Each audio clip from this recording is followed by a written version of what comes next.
劉景陽嘅媽媽咧話佢冇教練，劉景陽就緊急辟謠話有3級跳教練，可唔可以教跨欄呢？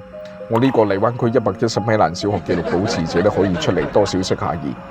首先你要明白嚇，郭德綱講過嚇，成功之前你嘅才華相當於狗屎，無論你點樣義憤填膺，狗屎能夠有隻膠袋配下咧，已經係恩賜。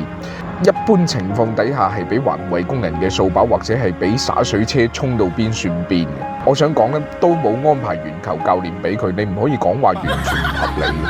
田徑比賽咧係分為田賽同埋競賽。講到呢一度咧，我都想插播廣告啦，係時候問下湯俊明，短跑着碳板鞋訓練會唔會冇咁好呢？因為我實在兜唔落去。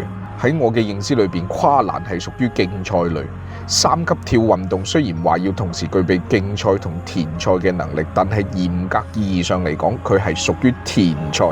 劉景陽都入過國家隊，懂得乜嘢叫做人情世故，但呢啲嘢能夠呃觀眾係真係呃唔到行家。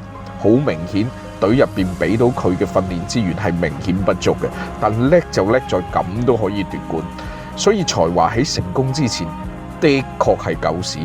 但係總有人可以將啲狗屎當養料，最終盛開燦爛繁花。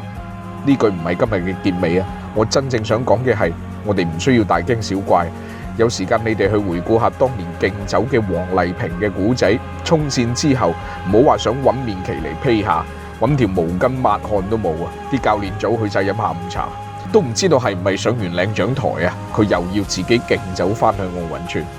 現實從嚟都好殘酷嘅。無論係邊個喺大賽事裏邊奪冠，其實佢哋都付出過好多，都唔容易。